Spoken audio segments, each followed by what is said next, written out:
Hi friends, എല്ലാവർക്കും Allen's കിച്ചണിലേക്ക് സ്വാഗതം. ഇന്ന് നമ്മളൊരു വിളവെടുപ്പ് വീഡിയോ ആണ് ഇടുന്നത്. ഇത് കോവലാണേ. നമ്മളിന്ന് കോവയ്ക്ക പറിക്കാൻ വന്നിരിക്കുകയാണ്. കഴിഞ്ഞ ദിവസം കുറച്ച് പറിച്ചതാണ്. ഇന്ന് എൻ്റെ സുഹൃത്തുക്കൾ ഒപ്പം വന്നിട്ടുണ്ട്. ഇന്ന് ഞങ്ങൾ 3 പേര് ഒന്നിച്ച് കൂടിയപ്പോൾ ഞങ്ങളിന്ന് വിളവെടുപ്പിലേക്ക് ഇറങ്ങി. അതായത് ഇത്രയും കോവയ്ക്ക നമുക്കിന്ന് കിട്ടി. അടുത്ത നമുക്ക് പയർ പറിക്കാൻ പോകാം. ഇത് പന്തലിട്ടേക്കുന്നതാണ്. പന്തലിൽ വലിയൊരു പന്തലാണ് ഇട്ടിരിക്കുന്നത്. ഇതിൽ പയർ, ചതുരപ്പയർ, പീച്ചിൽ, പടവലം ഇതെല്ലാം ഞാൻ കയറ്റി വിട്ടിട്ടുണ്ട്. നമുക്കിതിൽ നിന്ന് പയർ പറിക്കാം. പയറാണിപ്പോൾ കൂടുതൽ നമുക്ക് പറിക്കാൻ പരുവമായിട്ട് നിൽക്കുന്നത്. 2 ദിവസം മുമ്പ് ഞാൻ പയർ പറിച്ചിരുന്നു. അതിൻ്റെ വീഡിയോ ഞാൻ ചെറുതായിട്ടൊന്ന് ചാനലിൽ ഇട്ടിരുന്നതാണ്. എല്ലാവരും കണ്ടു കാണുമെന്ന് വിശ്വസിക്കുന്നു. ഇപ്പോൾ 2 ദിവസം കഴിഞ്ഞപ്പോഴത്തേക്ക് വീണ്ടും നമുക്ക് പയർ ഒരുപാട് പറിക്കാറായിട്ടുണ്ട്. നമുക്കപ്പോൾ അത് മൂത്ത് പോകുന്നതിന് മുമ്പ് പറിച്ചെടുക്കാം.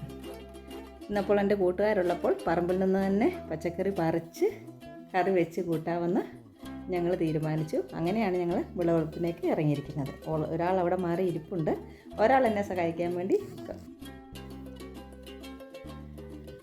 പയറൊക്കെ ഒരുപാടുണ്ടായിട്ടുണ്ട്. നമ്മളിതിന് ജൈവവളമാണ് ഇടുന്നത്. ചാണകപ്പൊടി, എല്ലുപൊടിയൊക്കെ ഇടും. പിന്നീട് ജൈവ സ്ലറി കലക്കി ആഴ്ചയിൽ ഒരിക്കൽ ഒഴിക്കുകയാണ് പതിവ്. പിന്നെ സ്യൂഡോമോണസ് തളിക്കും, ഫിഷ് അമിനോ ഒഴിക്കും. അങ്ങനെയൊക്കെയുള്ള വളങ്ങളാണ് നമ്മളിതിന് കൂടുതലായിട്ടും ഉപയോഗിച്ച് വരുന്നത്. ഇത് പീച്ചിലാണ്. പീച്ചിൽ ഒരുപാടുണ്ടായിരുന്നു. ഇപ്പോൾ ഏകദേശമൊക്കെ ഒരു തീരുന്ന അവസ്ഥയിലേക്ക് എത്തി. എങ്കിലും നമ്മൾ വളം ഇട്ടുകൊണ്ട് വീണ്ടും കായ നിറച്ച് പിടിച്ചു വരുന്നുണ്ട്. പീച്ചിൽ നല്ലതാണ്.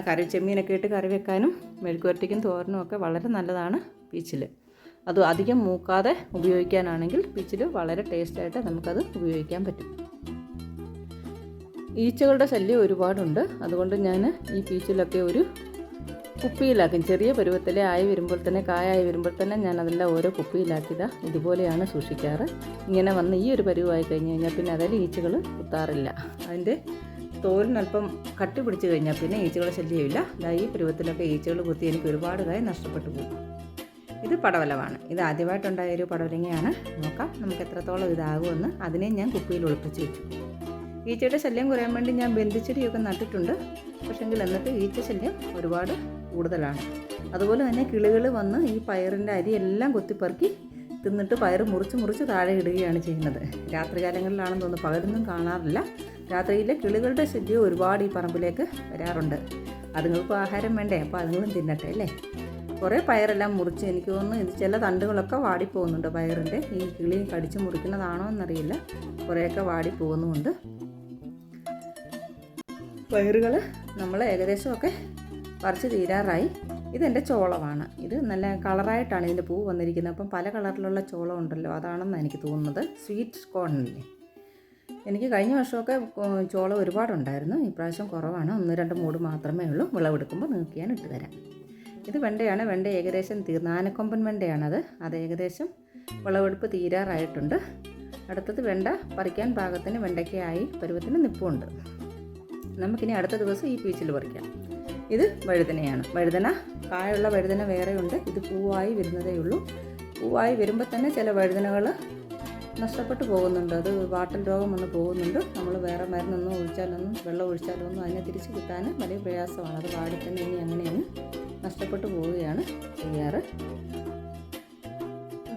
അടുത്തത് നമുക്ക് ഇത്രയും പയർ കിട്ടി. ഈ പയർ നമുക്ക് 2 ദിവസത്തേക്കുള്ള മെഴുകുവരട്ടിക്കുള്ള പയർ ധാരാളമായിട്ടുണ്ട്. നമുക്കൊരു സന്തോഷമല്ലേ നമ്മുടെ പറമ്പിൽ നിന്ന് തന്നെ പറിച്ച് കറി വയ്ക്കുക. അടുത്ത് നമുക്ക് വെണ്ടയ്ക്ക പറിക്കാം. വെണ്ടയ്ക്ക ആദ്യമായിട്ടാണ് ഇതിൽ നിന്നും കായ് മുറിക്കുന്നത്. തീരെ ചെറിയ വെണ്ടയാണ്, പൂത്ത് വന്നതേ ഉള്ളൂ. ഇത് തക്കാളിയാണ്. തക്കാളി ഞാൻ പന്തലിട്ട് മുകളിലേക്ക് കയറ് കെട്ടിവിട്ടാണ് ചെടി വളർത്തിയിരിക്കുന്നത്. തക്കാളിക്കയൊക്കെ ഏകദേശം തീർന്നു. ഒരുപാട് തക്കാളിക്ക പറിക്കാനുണ്ടായിരുന്നു. ഇവിടുന്ന് വലിയ കളറിലുള്ളതും നല്ല വലിപ്പമുള്ളതുമായ തക്കാളിക്കയാണ് നമുക്കിതിൽ നിന്നും പറിക്കാൻ കിട്ടിയിട്ടുണ്ടായിരുന്നത്.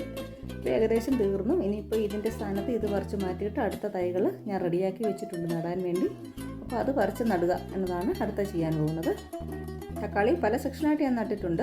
ഇതിപ്പോൾ പറിച്ച് തീർന്നപ്പോഴത്തേക്ക് അടുത്ത് പറിക്കാൻ പരുവത്തിനുള്ള തക്കാളി ആയി നിൽപ്പുണ്ട്. പൂത്ത് കായായിട്ട് വന്നതുണ്ട്. തക്കാളി പൂത്ത് നിൽപ്പുണ്ട്.